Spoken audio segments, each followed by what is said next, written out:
वज़ीर-ए-आज़म के खिलाफ अदम एतमाद की तहरीक आएगी तो देखा जाएगा। स्पीकर कौमी असम्बली सरदार रियाज सादिक की मीडिया से गुफ्तगू। कहा, वज़ीर-ए-आज़म अपोजिशन को मुतादिद बार मुज़ाकरात की दावत दे चुके हैं। मैंने भी अपोजिशन को मुज़ाकरात की दावत दे देकर थक चुका।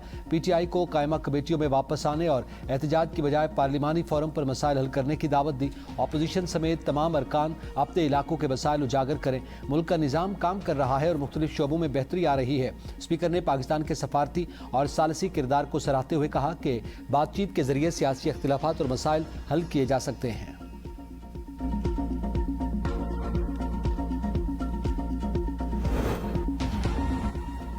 सुप्रीम कोर्ट के हुक्म पर बानी PTI की अस्पताल मुंतकली का मामला। उस्मा खान की तौहीन अदालत की दरखास्त, रजिस्ट्रार ऑफिस का एतराज़। PTI ने एतराज़ दूर करके दरखास्त दोबारा दायर कर दी।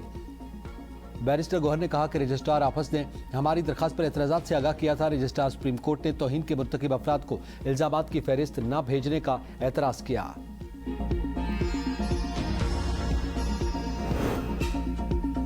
आज़ाद कश्मीर में हुकूमत साजी, स्पीकर के इंतखाबात के लिए पोलिंग शुरू। मुस्लिम लीग नून के चौधरी तारिक फारूक और पीपल्स पार्टी के चौधरी कासिम मजीद बदे मुकाबिल। डिप्टी स्पीकर का इंतखाब 1 घंटे बाद होगा। अहमद रजा कादरी और आमिर गफार लोन उम्मीदवार।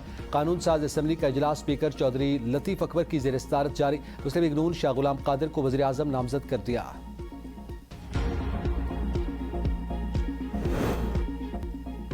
खित्ते में अमन का mission, field marshal Syed Asim Munir का कामयाब दौरा ईरान। ईरानी क़यादत से मुलाकातों में कशीदगी की रोकथाम, आपदा हुर्मुज़ खोलने पर तबादला ख्याल। ISPR के मुताबिक फील्ड मार्शल ने ईरानी सदर Masoud Pezeshkian, supreme national security council में रहबर आला के नुमाइंदे मोहसिन रज़ाई, ईरानी पार्लियामेंट के स्पीकर बाकर कालिबाफ, ईरानी वज़ीर ख़ारजा और ईरानी वज़ीर दाखिला से मुलाकातें की। वज़ीर दाखिला मोहसिन नकवी ने ट्वीट में कहा कि ईरान में बातचीत का मरकज़ ईरान अमरीका तनाज़ा था। मशरिक़ वस्ती में कशीदगी और मुस्तक़बिल की हिकमत अमली के साथ साथ इस्लामाबाद वफामती याददाश्त की बहाली के लिए दोनों फ़रीक़ैन की जानिब से दरकार इक़दामात थे। ईरानी सदर ने अपनी हुकूमत का नुक्ता नज़र तहफ़्फ़ुज़ात खुलकर बयान किए। हमने मुतालिका अमूर पर इंतहाई तामीरी तबादला ख्याल किया।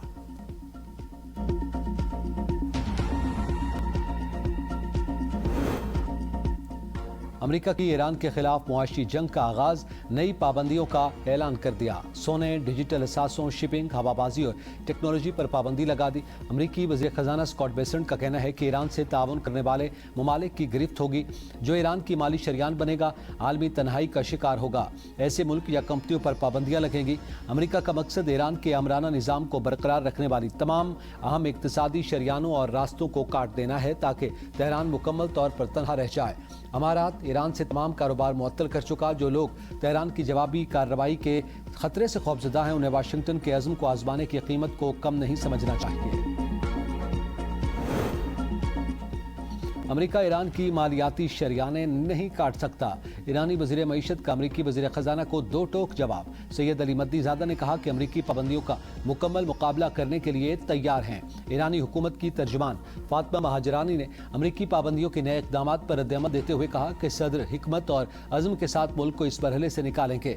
हम मुआशी मुश्किलात से इनकार नहीं करते, माजी की तरह हम इस मुश्किल मरहले से भी गुजर जाएंगे। नायब वज़ीर-ए-आज़म व वज़ीर ख़ारजा इसहाक़ डार का तुर्क वज़ीर ख़ारजा हाकान फैदान से टेलीफोनिक रब्ता। पाकिस्तान तुर्किया के दरमियान दो तरफ़ा ताल्लुक़ात समेत इलाक़ाई सूरत हाल और बाहमी दिलचस्पी की उमूर पर तबादला ख्याल। दफ्तर ख़ारजा के मुताबिक दोनों वज़राए ख़ारजा ने इलाक़ाई और वज़राए ख़ारजा के आइंदा इजलास से मुतालिका उमूर पर भी गुफ्तगू की। आइंदा कसीरुल जहती इजलासों के हवाले से भी मुख्तलिफ मामलात ज़ेर गौर आए। जस्टिस खादिम हुसैन सुमरो का सुप्रीम कोर्ट बार के सदर से वकला के रवैये और गैर संजीदगी का शिकवा। कहा, मेरा ताल्लुक एक गांव से है, वहां पर भी ऐसा रवैया नहीं होता। इस्लामाबाद के वकला का रवैया देखकर बहुत तकलीफ होती है।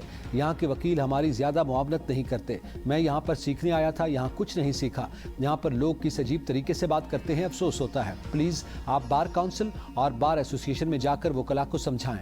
इस्लामाबाद एक वफाकी दारुल हुकूमत है, मेहरबानी करें, आपसे सबसे बड़ी बार के सदर हैं।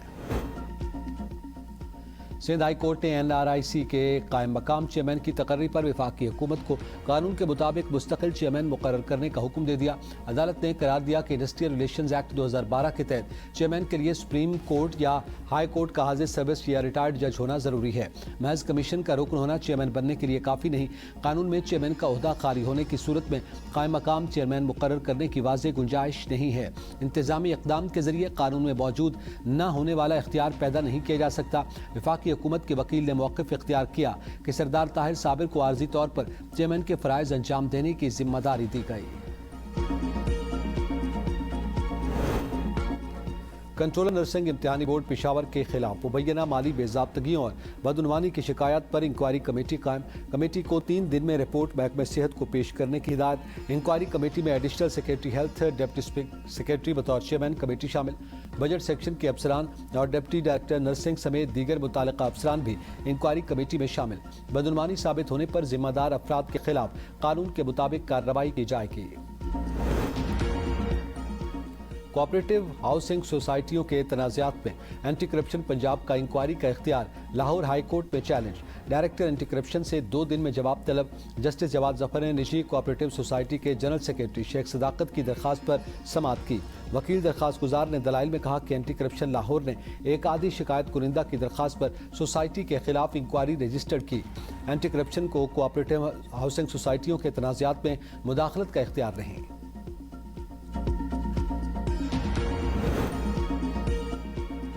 پنجاب کے وزیر تعلیم رانا سکندر حیات کی زیر صدارت محکمہ تعلیم کا اجلاس، کھیلوں کی سرگرمیوں کی بحالی کا فیصلہ۔ وزیر تعلیم نے تمام اسکولوں میں اکتوبر سے دسمبر تک میگا سپورٹس ایونٹ منعقد کرنے کی منظوری دے دی۔